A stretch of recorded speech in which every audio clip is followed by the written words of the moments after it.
출애굽기 3장 9절에서 11절 우리 한 목소리 봉독하겠습니다. 이르되 내가 누구냐 하니 대답하되 나는 당신의 여종 루시오니 당신의 옷자락을 펴 당신의 여종을 덮으소서. 이는 당신이 기업을 물을 자가 됨이니이다 하니 그가 이르되 내 딸아 여호와께서 내게 복 주시기를 원하노라. 내가 가난하건 부하건 젊은 자를 따르지 아니하였으니 내가 베푼 인애가 처음보다 나중이 더하도다. 그리고 이제 내 딸아 두려워하지 말라. 내가 네 말대로 내게 대행하리라. 내가 현숙한 여자인 줄을 나의 성읍 백성이 다 아느니라. 아멘. 할렐루야. 하나님의 사랑을 키우자. 아멘.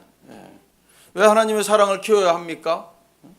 우리 힘으로는 세상을 이길 수가 없기 때문에 그렇습니다. 우리 힘으로는 세상의 문제를 해결할 수가 없기 때문에 그렇습니다. 그래서 세상에 여러 가지 우리를 짓누르고 있는 문제들을 이길 수 있는 방법은 오직 하나님의 사랑밖에는 없기 때문에 우리가 하나님의 사랑을 키워야 합니다. 자녀가 말썽을 피울 때 우리 힘으로 해결할 수가 있습니까? 남편과 아내가 말썽을 피울 때 내 힘으로 해결할 수가 있습니까? 없습니다. 교회에서 성도들 간에 문제가 생기고 사람들 사이에서 문제가 생겼을 때 우리는 우리 힘으로 해결할 수가 없습니다. 왜 그렇습니까? 우리는 모두 공사 중이기 때문에 그래요. 공사 중입니다. 공사가 아직 완성이 안 됐어요. 완성된 사람은 이 땅에 아무도 없습니다. 그래서 우리는 기다려 주어야 합니다. 하나님의 사랑을 키우는 것은 기다려 주는 것, 그것이 바로 하나님의 사랑을 키우는 방법 중에 한 가지입니다. 우리들은 오래 기다려 주는 것을 잘 못해요. 힘듭니다. 왜냐하면 이 빨리빨리 하는 이런 문화에 익숙해져 있기 때문에 기다려 주지를 못합니다. 그렇기 때문에 너무 성급하게 결정하는 것은 하나님의 사랑이 아니에요. 하나님의 사랑은 기다려주는 것입니다. 기다려주는 거예요. 문제가 해결될 때까지 기다려주는 것입니다. 기다리다 보면 결국 어떻게 됩니까? 내가 해결하는 것이 아니라 하나님께서 해결해 주시는 거예요. 그래서 우리는 기다려줄 필요가 있습니다. 그 여인이라는 것을 알아차릴 수 있었던 것은 룻에게서 나는 향기 때문이 아니었을까 싶습니다. 캄캄한 그 칠흑 같은 어둠 속에서도 하늘의 별빛의 그 조명은 흐리지가 않았습니다. 보아스는 이스라엘의 하나님을 향한 갈망으로 반짝이는 룻의 두 눈빛을 느꼈을 것 같습니다. 그리고 이었고 믿기지 않는 룻의 목소리가 보아스에게 들려오기 시작합니다. 나는 당신의 여종 루시오니. 룻이 처음 보아스를 만났을 때는 자신을 그의 하녀라고 말했죠. 그러나 오늘 밤에는 나는 당신의 여종 루시오니라고 말하고 있습니다. 무슨 뜻입니까? 그것은 다시 말하면 나는 당신의 여인입니다 라는 의미를 가지고 있습니다. 저는 룻의 재치가 늘 부럽습니다. 룻의 목소리를 들은 보아스는 몹시 놀라우면서도 반가웠을 것입니다. 다른 누구의 여인도 아닌 자신의 여인으로 스스로를 첨가하고 있기 때문에 그렇습니다. 그 다음 룻의 말은 더욱 감탄을 자아냅니다. 당신의 옷자락을 펴 당신의 여종을 덮으소서. 이는 당신이 기업을 물을 자가 됨이니이다. 이렇게 얘기하고 있습니다. 이 말씀을 얻은 것은 보아스는 룻의 영민함과 지혜에 깊이 감동했을 것입니다. 보아스는 룻을 처음 만났을 때 그녀를 딸로 여기며 축복을 했습니다. 이스라엘의 하나님 여호와께서 그의 날개 아래 보호를 받으러 온 내게 온전한 상 주시기를 원하노라. 2장 12절에 그렇게 보아스가 룻을 만났을 때 축복했던 내용입니다. 보아스가 룻에게 줬던 그 축복을 이제는 룻은 이제 현실에서 이루어지게 해달라고 부탁하고 있는 그런 상황이 되었습니다. 왜냐하면 보아스가 기업을 물을 자이기 때문에 그렇죠. 그래서 자신을 그의 날개로 품어달라고 청혼하고 있는 장면입니다. 이 글은 오지영 씨가 루세 묵상 28일이라는 책에서 나오는 얘기입니다. 참 아름다운 그런 내용이죠. 오늘 말씀의 제목은 하나님의 뜻입니다. 하나님의 뜻. 과연 하나님의 뜻을 이루기 위해서는 우리는 어떻게 해야 되는가?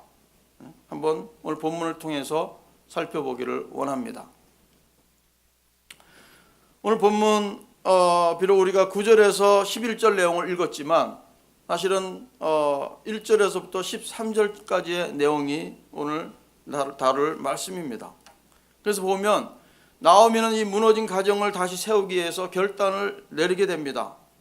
왜냐하면 이 하나님께서 보아스를 통해 그녀의 가정을 회복시키려 하신다는 것을 깨달았기 때문에 그렇지요. 그래서 나오미는 그 기회를 붙잡으려고 했고 룻은 그 시어머니의 계획에 순종하는 그러한 내용이 오늘 본문의 내용입니다. 하나님의 뜻이 나에게 다가왔을 때 우리는 어떻게 해야 합니까? 이 나오미의 모습, 룻의 모습을 보면서 우리는 배울 수가 있습니다. 하나님의 뜻이 나에게 다가왔을 때 우리는 절대적으로 순종해야 합니다. 하나님의 뜻에 절대적으로 순종해야 하나님의 뜻이 이루어질 줄로 믿습니다. 우리가 순종이라는 얘기가 또 나오죠. 너무나 많이 듣는 얘기입니다. 순종하면 지겹도록 들었죠. 순종이 제사보다 낫다. 사무엘이 얘기하지 않습니까? 그런데 이 순종이 우리는 보통 얘기합니다. 믿음과 함께가는 양면성이다. 손바닥이 믿음이라면 손등은 순종이다. 이런 얘기도 많이 하죠. 왜 이렇게 순종을 강조합니까? 왜 순종을 들었는데 또 얘기합니까? 목사님 지겹습니다. 이렇게 얘기할 수도 있어요. 하지만 이 순종은 너무나 중요하기 때문에 그렇습니다. 하나님의 뜻을 이루는 데는 이 순종이 없으면 아무것도 할 수가 없어요. 하나님이 일하실 수가 없습니다. 그렇기 때문에 순종이 중요한 거예요. 하나님께서 많은 복들을 준비해 주셨어요. 들어가도 복을 받고 나가도 복을 받고 자빠져도 복을 받는 복을 준비를 해 놓으셨는데 순종하지 않으면 이것이 나와 상관이 없기 때문에 그렇습니다. 그만큼 순종이 중요한 거예요. 이 나오미는 보아스를 통해서 뭔가 큰 일을 이루시는 하나님의 섭리를 느꼈습니다. 어떻게 하나님의 섭리를 느꼈습니까? 나오미가? 이 나오미는 보아스의 만남을 통해서 그 보아스가 룻에 대한 그 아주 친절함과 보살핌을 보면서 보아스의 뒤에서 일하시는 하나님의 섭리를 깨닫게 됩니다. 여러분은 삶의 현장에서 많은 사람들과 만남을 갖습니다. 그 만남을 우리는 가볍게 여기지 말아야 합니다. 모든 만남이 다 중요한 건 아니죠. 하지만 우리는 그 만남을 어느 만남이 하나님께서 일하시는 건지 몰라요. 그렇기 때문에 작은 만남이라도 우리는 가볍게 여기지 말아야 합니다.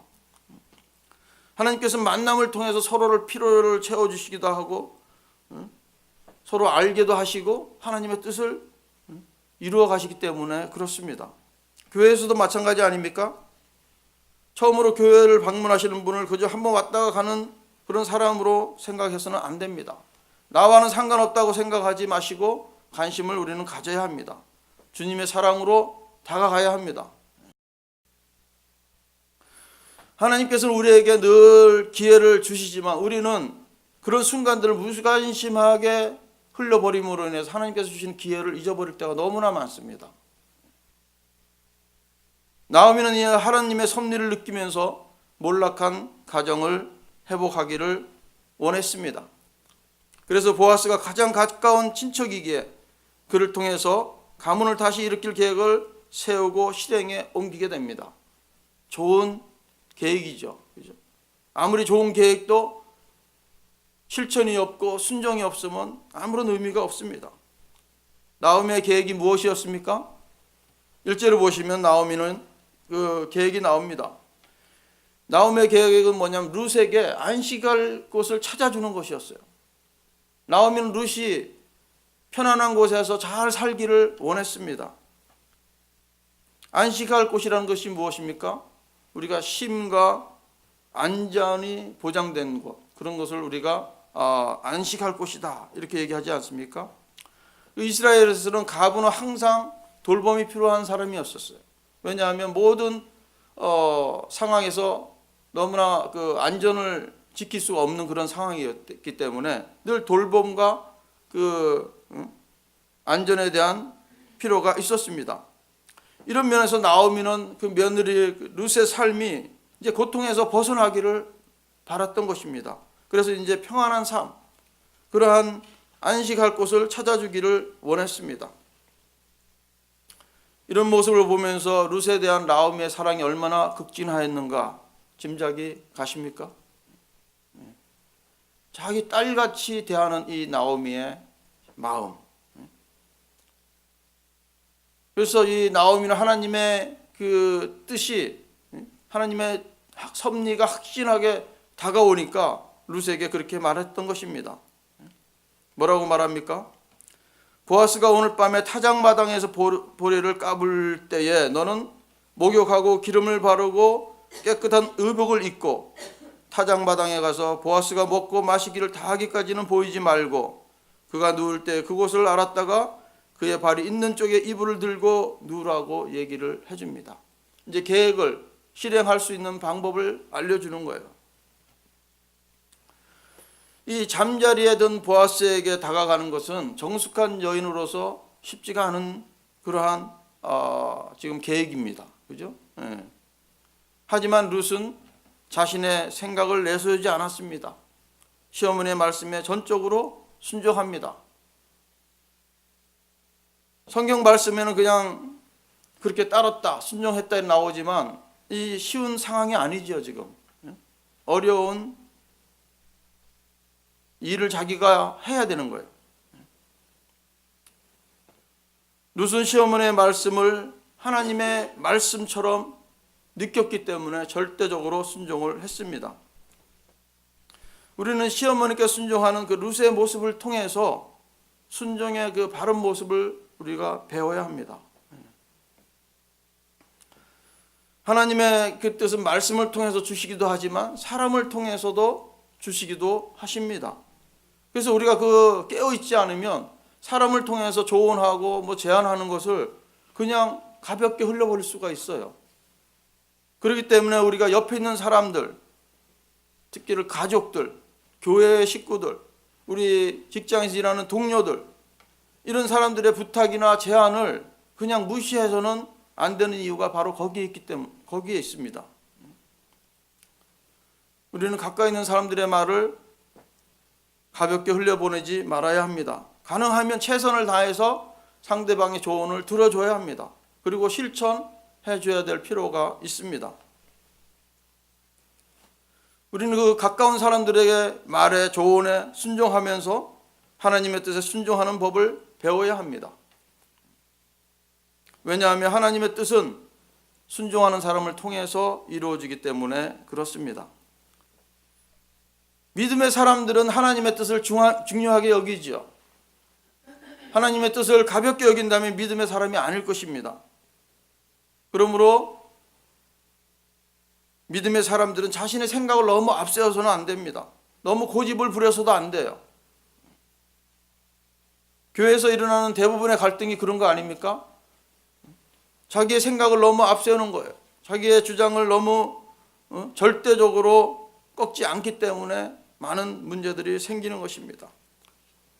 믿는 사람이 해야 할 것은 뭐냐면 하나님의 뜻을 먼저 구할 수 있어야 합니다. 하나님의 뜻을 중하게 여겨야 합니다. 어떤 일이든 순종하려고 하는 우리의 마음들이 있다면 그곳에는 분쟁보다는 화해가 있고 평화가 있을 것입니다. 그럴 때 우리는 진정 하나님의 역사를 체험하게 될 것입니다.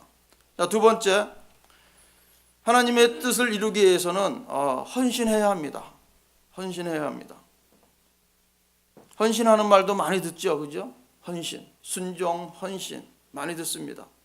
오늘 본문에서도 그런 모습을 또 보여주기 때문에 우리가 다시 헌신에 대한 생각을 한번 해보는 것입니다. 룻은 시어머니가 시키는 대로 보아스의 발치 이불을 들고 거기에 눕습니다. 보아스는 룻이 누워있는 모습을 보고 깜짝 놀라죠. 그것이 오늘 우리가 읽었던 본문 내용입니다. 그리고 룻은 보아스에게 무엇을 얘기합니까? 기름 물을 자의 의무를 요청하고 있습니다. 그러면서 옷자락을 펴 여종을 덮어달라는 것은 자신을 거두어 달라고 하는 요청과 마찬가지입니다. 9절에 나오죠. 그런 내용이 당신의 옷자락을 펴, 이런 말씀은 참 애정 어린 그런 대목이죠. 얼마나 참 아름다운 모습입니까? 하지만 이런 모습은 오해를 살 수도 있는 그런 대목 아닙니까? 참 조심스러운 말입니다. 함부로 할 수 없는 말이죠. 그죠? 이 고대 근동에서는 누군가의 옷을 이렇게 던져서 덮어준다든가 이런 행동은 뭐냐면 지금 말로 얘기하면 프로포즈 하는 거래요. 프로포즈. 결혼을 요청하는 것입니다. 그래서 우리가 에스겔서도 많이 다루는데 에스겔서 16장 8절에도 그런 내용이 나와요. 예수님께서 우리 하나님께서 그 예루살렘을 덮어주는, 그러니까 신부가 돼달라고 하는 모습이 나옵니다. 제가 읽어드릴게요. 에스겔서 16장 8절. 내가 네 곁에 지나며 보니 네 때가 사랑을 할 만한 때라. 내 옷으로 너를 덮어 벌거벗은 것을 가리고 내게 맹세하고 언약하여 너를 내게 속하게 하였느니라. 주 여호와의 말이니라. 이렇게 기록이 되어 있습니다. 룻도 아마 이런 전통의 의미를 알고 있었을 것입니다. 이 보아스는 룻이 젊은 남자를 쫓지 않고 가까운 친족인 자신을 찾아온 것에 대해서 상당히 칭찬을 합니다. 왜냐하면 룻은 혈기나 정욕을 쫓아가지 않았기 때문에 그렇다고 말하고 있죠. 이 룻은 허물어진 가문을 세우기 위해서 자기의 모든 것을 헌신하는 모습을 볼 수가 있습니다. 자기가 마음에 드는 사람도 얼마든지 고를 수 있지 않겠습니까? 자기의 그 삶의 목표와 행복을 추구하는 똑같은 그러한 꿈을 가지고 있는 사람을 찾고 싶지 않았겠습니까? 하지만 룻은 그렇게 하지 않은 것입니다. 세상의 정욕과 욕심을 따르는 태도는 우리에게 아무런 유익을 없다는 것을 룻을 통해서 우리가 볼 수가 있습니다. 사적인 이익과 안일함을 쫓는 삶에는 하나님의 나라가, 하나님의 역사가 나타날 수가 없지요. 그렇기 때문에 우리는 눈앞에 보이는 이익을 쫓아가느라고 하나님께서 원하시지 않는 길을 선택해서는 안 될 것입니다. 룻과 같이 나의 욕심과 정욕을 내려놓고 하나님의 뜻을 위해서 헌신하는 그러한 자세가 필요합니다. 특별히 우리가 2019년도 이제 둘째 주인데 하나님의 일을 하는 데 있어서 내 욕심과 정욕이 들어가면 안 될 것입니다. 우리는 그런 걸 다 내려놓고 헌신적으로 하나님의 나라를 위해서, 교회를 위해서, 잃어버린 영혼을 위해서 우리는 헌신해야 될 필요가 있습니다. 세 번째로는 하나님의 뜻을 이루기 위해서는 다른 사람의 권리를 존중해 주어야 합니다. 다른 사람의 권리를 존중할 수 있어야 돼요. 우리 12절에 보시면 오늘 본문 11절 그 다음에 12절 보시면 이렇게 나옵니다. 참으로 나는 기업을 물을 자이나 기업 물을 자로서 나보다 더 가까운 사람이 있으니 이렇게 말을 하고 있습니다. 그러니까 이 보아스는 이 엘리멜렉의 가문에 있어서 기업 물을 책임에 있어서는 자신보다도 더 우선순위에 있는 친족이 있다고 지금 말하고 있습니다. 만약 그 친족이 기업 물을 책임을 이행한다면 자신이 아무런 일을 할 수 없다고 말하고 있는 것이죠. 하지만 그 친족이 포기하면 그때는 자신이 기름 부을 자의 책임을 이행하겠다고 약속을 해주고 있는 모습입니다. 왜 이런 참 큰 약속을 하고 있습니까? 룻이 자기를 덮어달라고 얘기하지 않았습니까? 프로포즈를 하지 않았습니까? 프로포즈에 대한 보아스의 답변이 바로 여기에 나와 있는 거예요. 물론 룻의 그 질문에 답변을 한 것도 있지만 이 보아스는 공동체 구성원의 바르고 공정한 태도를 잘 보여주고 있어요. 그는 함부로 나서지 않았습니다. 다른 사람들을 자기보다 우선순위가 있는 그 친족을 무시하지 않았습니다. 그래서 보아스는 정당한 절차에 따라서 책임을 이행하겠다고 약속하고 있는 것이죠. 우리는 아무리 좋은 계획을 가지고 있고 의도가 좋다고 해도 모든 것이 용납되는 것은 아닙니다.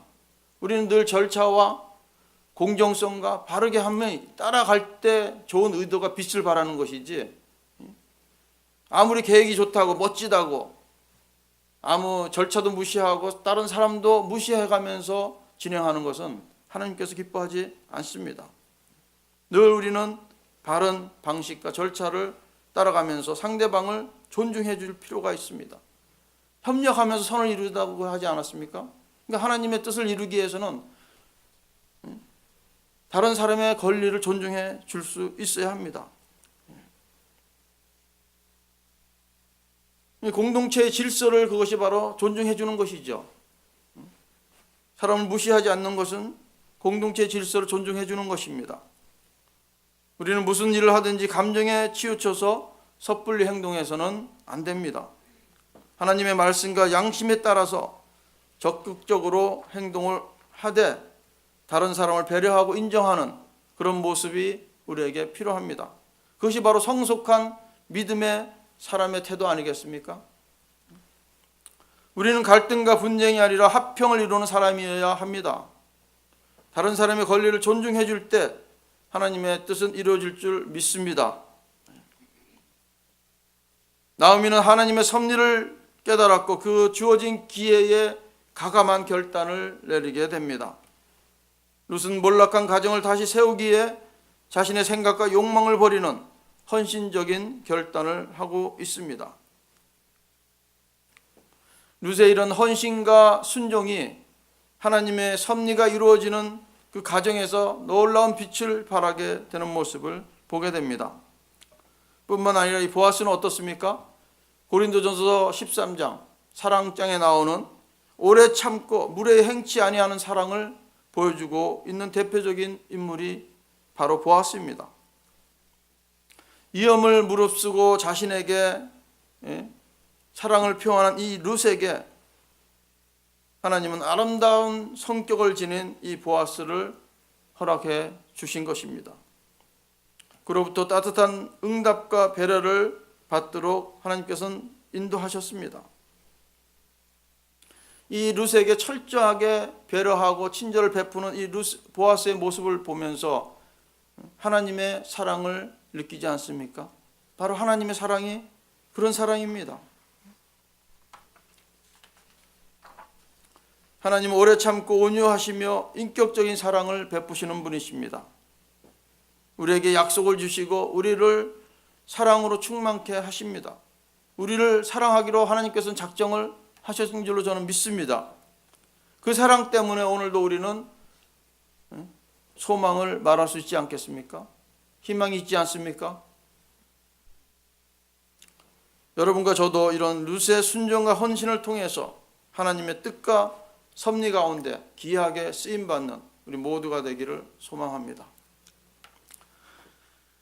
아버지 하나님 감사합니다. 오늘 아침에 주님의 말씀을 통해서 아버지 하나님의 사랑과 귀한 뜻을 발견합니다.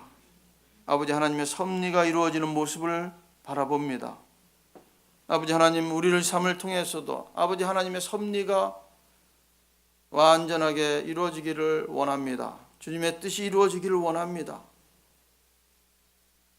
비록 적은 무리가 모인 이 우리 교회지만 숫자에 상관없이 하나님께서는 역사할 줄로 믿습니다. 우리의 귀한 믿음들이 날로 날로 성장하게 도와 주시옵소서. 주님의 그 심장을 헤아리는, 주님의 심장을 깨닫고 그대로 행동하는 그러한 우리들 되게 하여 주시옵소서. 모든 걸 감사드리며 예수님의 이름으로 기도합니다. 아멘. 부르신 곳에서